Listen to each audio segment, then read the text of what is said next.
I'm standing on a very small island, as you can see. А тут уже нормально. Уже пройдем. Hello guys, welcome to Survival Russia. We have a lot of nets around here. Today's video is going to be about backpacks, and I wanted to make this video for quite a while. And it's a video for you guys, my regular viewers and subscribers and so on, because I think it's fair to say that I'm pretty skilled rucksack backpack user, but I found out something pretty recently that is actually a matter of life and death, or potential life and death, that I want to tell you guys about. So, but before we throw ourselves into this backpackorama video, then I want to thank you guys who are supporting the channel, because that is really awesome. I know some of you are supporting the channel on PayPal, some on Patreon, some for the vehicle project, some for the channel in general. I just want to say to you guys, and you know who you are, I appreciate it and thank you very much, and I will try and see if I can find out something to do for you guys, because I think I owe you something in some way, because it's a great help, but it's difficult for me to send stuff abroad and all this this stuff there, but I'll try and work something out. Also, give me some input on if you're not a vehicle project helper, sponsor, then give me some input on what you like to see the money spent for, and I'll see what I can do about that. Thank you guys. So me and my two buddies, we were on our yearly trip to the hunting cabin in the early spring. At this time there was so much water down there at the river, and yeah, we sort of like expected it, but we didn't expect that there was that much water actually. Long story short, we caught a tree halfway over the river. We went to this little small island that I have in the intro there, because I have it in the intro because it's such a crazy trip. But my friend Sergey, привет, he's a Spetsnaz guy, right? And he's a really hardcore guy, actually. This is why you cannot beat Russia, but that's a different matter. He's a recon guy. So he went over, first time, all the way to find out that we could actually hit the other way of the river. He came back, and he took his backpack and went over. He came back, and then he took my backpack, and I said, why?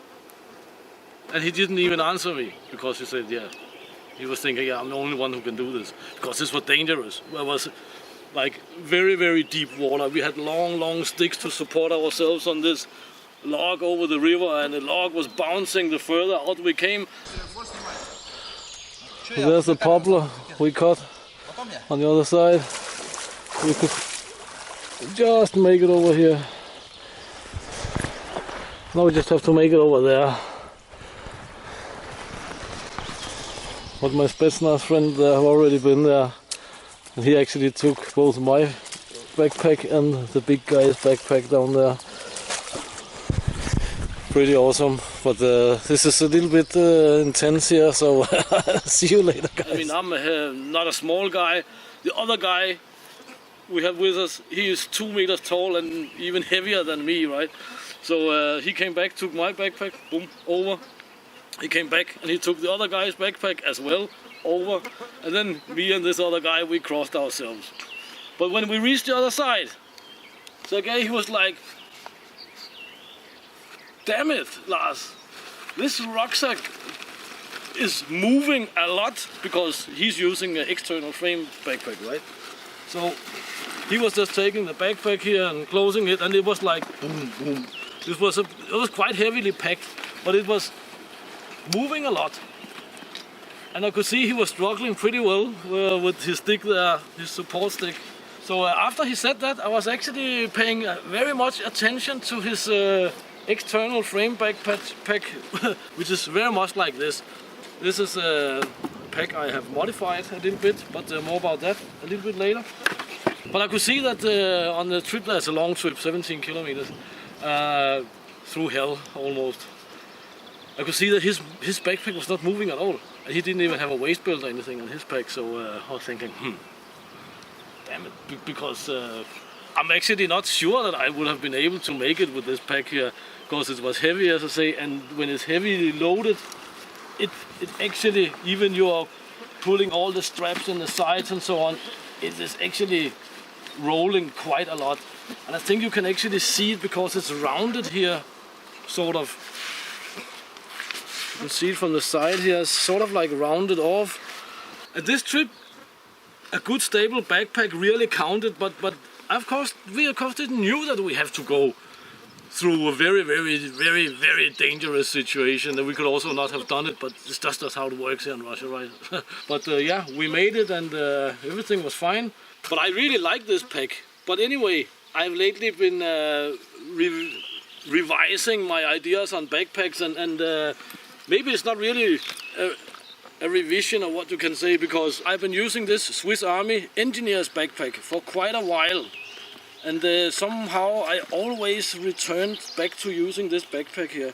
Even I have newer made packs. This is also a little bit modified. Recently I got this from Rucksacks. I bought this for I think 40 euro, which is actually pretty expensive for an old surplus backpack. But this is Norwegian Army old school backpack. I think they call it Ludwig or something. Ludwig. Det er Ludwig vi har her. And yeah, this is just a canvas pack with leather straps and another external frame, World War II style. It's an awesome pack. I just it was well used, but I just greased up all the leather straps here, and can say there's not really any reason why this backpack should not last for another 20 years actually, because it's most likely at least that old. This is quite used on the pictures. They have some nicer ones, but they of course do not cherry pick. Not even for me. What are they doing? Could have given me a nicer one, but this is an awesome pack. As you can see, these two are very similar in construction, extremely similar. This is just newer, what you can say. Even this backpack here is from 1984 or 81, I don't remember. But it's still like old school leather, but with a rubberized synthetic material. But it's a great pack, great pack. I have the large Alice pack here with me because I actually have two of them. I mean, even you really want to like the Alice pack, the large Alice pack, it is a little bit difficult to like, because I don't know, it's an external frame, and the general shape of it and so on is relatively similar to the others here, right? The upper part here slopes a little bit forwards and so on, but when this is heavily loaded, because it's 100 liters, right? So when this is heavily loaded, I don't know, it's just very annoying on the back where these are not. I don't know what's wrong with it, but yeah, some hate it, some like it. I'm somewhere in between. I have two of them, but I start to cut this one here up and using the straps for all sorts of other things. Then we have this backpack here. This backpack is super awesome. It's made by Hägglöfs. It's a Swedish army pack, and it's called LK35 because it's a 35 liter pack. There's only one compartment, but this is just so well made, and it comes without this waist belt here. But as you can see, if you have a Molly 2 waist belt or something like this, it's a pretty easy mod. You just wrap it around the frame. I left the original lower back support here and blah blah blah.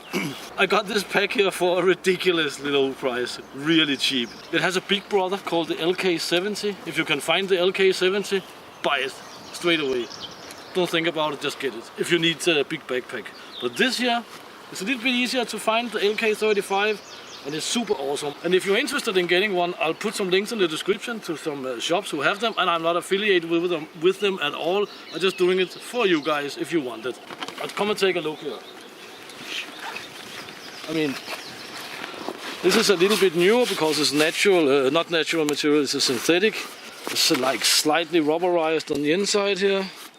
There's a compartment on the back. There's some plastic bags and stuff down there, and there's ground pad. But look at this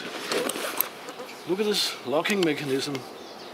I mean, this is real metal, like a big wedge that you're wedging down here, and this wedges down on the side because it has this funky loop here and a little bit more funky loop at the bottom, and I will expect this to be for an axe or something, but I think you should be able to fit a firearm in here, maybe. I don't know. I can say I just love this backpack here because it really rides well on the back and on the shoulders. It doesn't have any sternum strap or something like this, but that's also an easy fix. And if you put on a waist belt, then this becomes a completely different monster. And this is another reason why I like the external frame packs, like the ones down there as well, but especially this one because it's very easy to modify if you want to modify it to some other shoulder straps and so on, where on internal frame packs it's a little bit more difficult. I also think I know why there are so many internal frame backpacks nowadays, and that is of course because it's cheaper to make than these guys here. But if you're in the market for external frame backpacks, then the Varus Delega have some awesome Finnish one, but they are extremely expensive. One of them is almost 500 euro. They have another one for 374 euro or something. I think I'll put a link in the description as well. But they also have some cheaper models which are temporarily out of stock, unfortunately. But they are in the 120 to less than 200 euro range. But they are all from Savotta in Finland, and Savotta makes really good stuff. So guys, I think I covered everything that I wanted to cover in this backpack video here. Infomercial from Survival Russia. Now I'll go and work with the vehicle, and yeah, maybe I'll put in some results from today's vehicle work as well later in the video. This is a long blah blah blah blah blah video from me, but I don't have time for anything else, and I really wanted to do this backpack video for you guys. So thank you very much for your time, guys. Check the links in the description. Share, subscribe, bell, like, and all that good stuff. And until next time, get out and train, get it done, and see you next time here in the springtime Russia. Thank you for your time, guys, once again. Wait a second, we're not completely done yet. I actually got the engine back in on the little Survival Russia vehicle. Pretty awesome. So I'm attaching the tubes and cables and all that good stuff. Also got a few other small things done, but here's a little bit of a footage from the engine install. I had help from 2 guys in the nearby village. Awesome.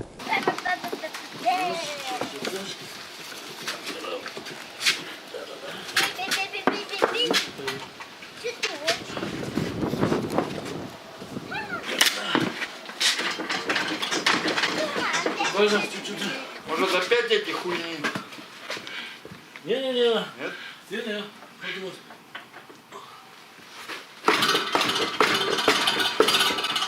Оба чуть-чуть наверху, чуть-чуть, да. Низ.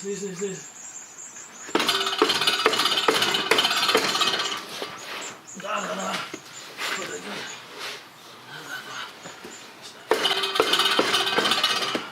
Victory.